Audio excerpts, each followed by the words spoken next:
30 दिवस 30 tips. Tip क्रमांक 30वी. पण थांबा, आज कुठलीच टिप सांगणार नाहीये. आज मी देणार आहे 3 कबुल्या आणि विचारणार आहे 3 प्रश्न.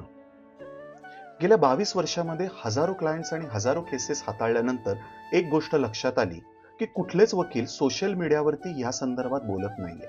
म्हटलं आपणच तुमच्याशी बोलावं. कबुली क्रमांक 1. तुम्ही ज्या वेळेला कोणतंही प्रकरण वकील म्हणून आमच्याकडे घेऊन येता, त्या पहिल्याच भेटीत आम्हाला कळालेलं असतं की तुमच्या केसमध्ये किती ताकद आहे ती. आम्ही तुम्हाला हे सांगायचा देखील प्रयत्न करतो, पण तुमची ती ऐकून घ्यायची तयारी नसते. कारण तुम्हाला हव्या असतात त्या केवळ आणि केवळ होप्स. इतकं जरी असलं तरी तुमची केस दिवस रात्र मेहनत करून आम्ही सशक्त बनवण्याचा प्रयत्न करतो. पण तुम्हाला प्रश्न विचारा की तुम्ही वकिलांशी खरं बोलता का? कबुली क्रमांक 2. हे जे सगळं चालतं ना, ते अर्थार्जनासाठी चालतं. तुम्ही विचारता, "सर फी किती घेणार?" आम्ही फी सांगितल्यावरती तुम्ही म्हणता, "काम थोडं पुढं जाऊ दे." टेलिफोनवरती फ्री कन्सल्टेशन देखील घेता.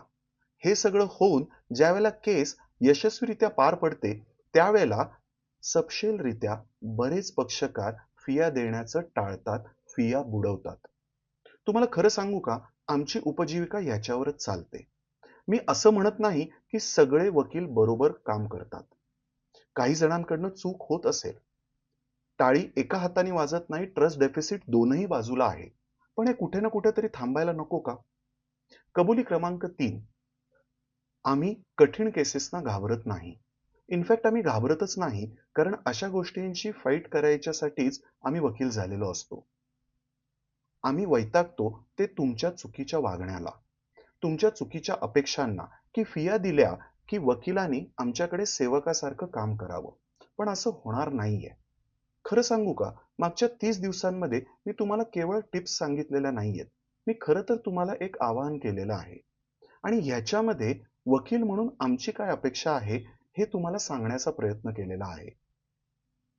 तुमचा जो न्याय असतो ना, तो न्याय खरं तर कायद्याच्या कलमांमध्ये नाहीये. या दोनही बाजूंनी एकमेकांवरती ठेवलेल्या विश्वासावर, एकमेकांना दाखवलेल्या आदरावरती अवलंबून आहे. आणि खरं सांगू का? कोर्टामध्ये हा जर वकील तुमच्या बाजूने उभा राहिला ना, तर तुमची कितीही कमकुवत केस असेल ना, ती तो वकील जिंकवूनच देतो. तुम्हाला गरज आहे चांगलं पक्षकार होण्याची. तुम्हाला चांगले वकील नक्की भेटतील. अशाच एका नवीन संकल्पनेसकट भेटूयात लवकरच. तोपर्यंत तुम्ही तुमची काळजी घ्या. Thank you.